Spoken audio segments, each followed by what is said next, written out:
I'm coming. More than 2 years ago, when we were finishing Last of Us Part 2, and we were working on those flashbacks within that scene for the first game, we got excited with the idea of like, oh man, what if we made The Last of Us Part 1 to look as good, if not better, than what we have done with Last of Us Part 2, which we really pushed the boundaries of like what we could do from gameplay and a graphical standpoint, and felt like if we do that, we could actually come even closer to our original vision of what the first game would have been had we not been constrained by technology.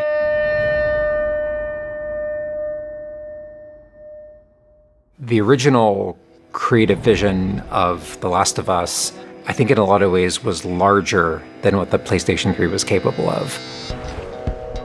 The tech of the PS5, it's like an open box of tools and goodies that we can play from and draw from. The 4K, HDR, improved haptics, 60 frames, help us to reimagine The Last of Us. It gave us opportunities to rebuild our characters at the highest fidelity. Not only are the characters more detailed, I mean down to the irises and the pupil depth. You know, you fall into the eyes of the characters. Aside from that, the facial animation is just way more believable. Like all the nuances, all the little subtle reactions, glances, glares, right? Like you get all of it almost closer to sort of the original performances. So no matter what, you stick to me like glue. Like glue. Like glue. Got it. Good, good. We are able now to not only just have the highest fidelity characters in the cutscene, but also in gameplay. It's the same character, so now we can do these seamless transitions in and out. Every part of the game has benefited from seamless transitions and emotional scripting. Pretty good, huh? Our stories happen in gameplay, on a stick. She knew my mom. All this stuff is designed to keep you constantly in this world. Riley, come here. Now you got this, go.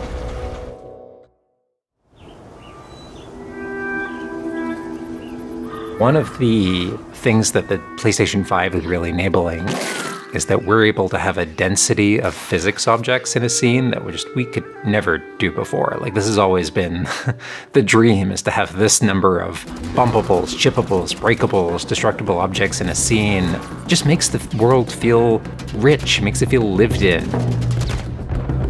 Materials kind of have the properties that you'd expect.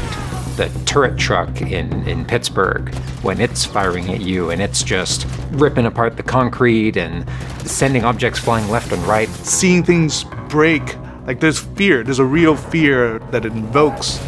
And it's giving us a much more dynamic range of gameplay to play with. Surround him! Our AI tech has just increased incredibly. What we were building the basis off of was The Last of Us Part 2's AI. And it has sophisticated systems for things like the fundamental knowledge model of how these NPCs perceive and understand what the player is much more sophisticated. Now how the enemies are communicating with each other, how they're chasing you, how they're flanking you, how intense that fight feels, it's so much more rewarding coming out of it from the other side.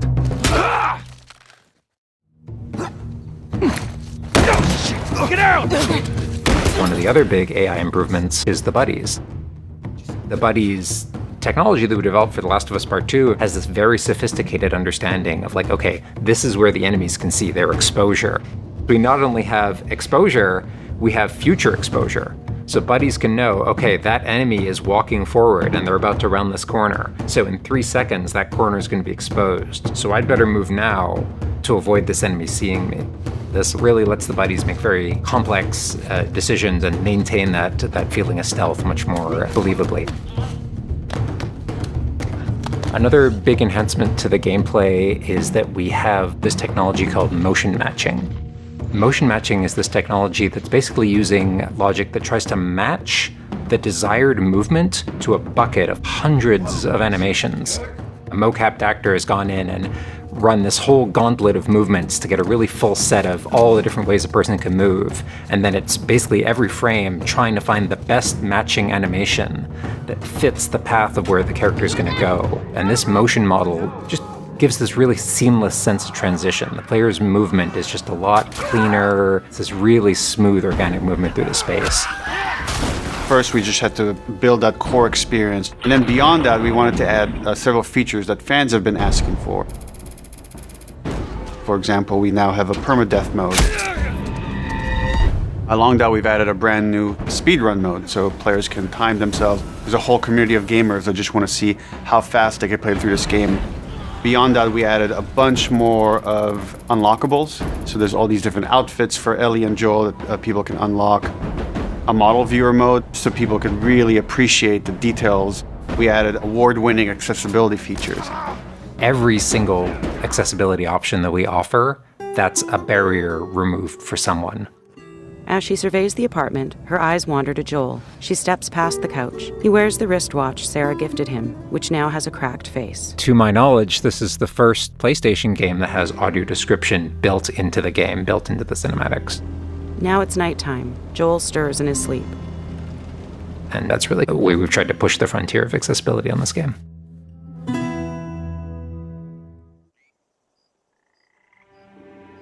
So much of the identity of The Last of Us is the world. We revamped completely the art direction. You know, everything from these expansive vistas that not only are they beautiful, but you feel the environments. You feel the environments in a much more visceral way. The rooftops overlooking the Capitol building, for example, like just the breath of fresh air when you go up there and you just like, you feel that sort of release in tension. And then, you know, to juxtapose that down in the tunnels in Wilds, and you get that dank, flooded tunnel feel, that humidity, you can actually feel it. All these environments are just completely reimagined. Now we got our engine on the PS5, those haptics, the 3D audio, the fast loading. It really creates a much more immersive, and because of that, much more emotional experience. One of the things I absolutely love with the 3D audio in The Last of Us Part 1 is being able to hear an enemy before they sneak up on you. And trying to do a stalker fight with the 3D audio is just so much fun. You're hearing them skitter around in a different room, and you're hearing them trying to get up behind you.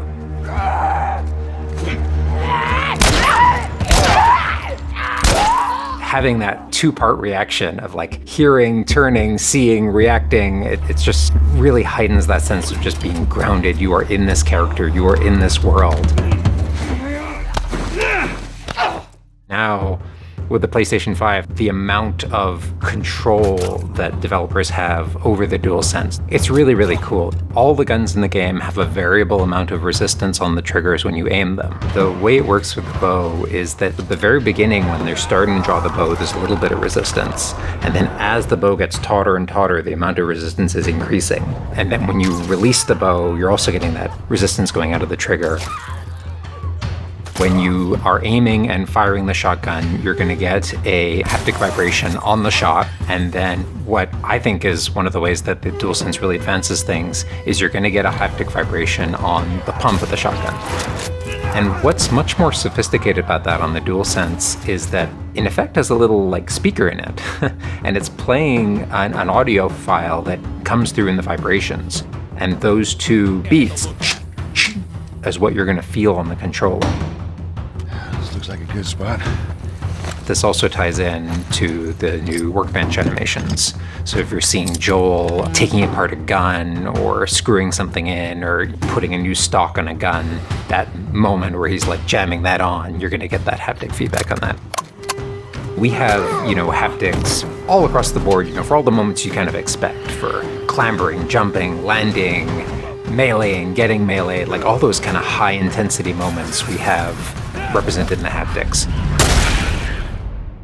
What I personally absolutely adore is the way we can enhance the really quiet, subtle moments of gameplay. So it's like when Joel goes in to pet the giraffe, getting that little light touch on the haptics as he's petting the giraffe.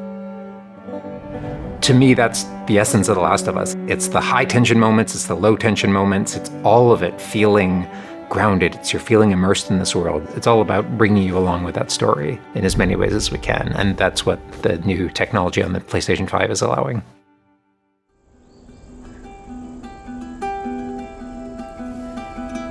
Was that everything you hoped for? Jury's still out.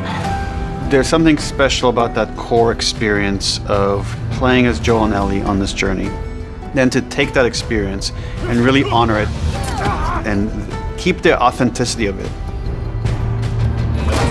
but elevate it in every way possible, whether it's pipeline, whether it's art direction, whether it's technology, everything that allows us to make that experience better. Not different, extremely better. That's why, to me, this is the definitive way to play The Last of Us.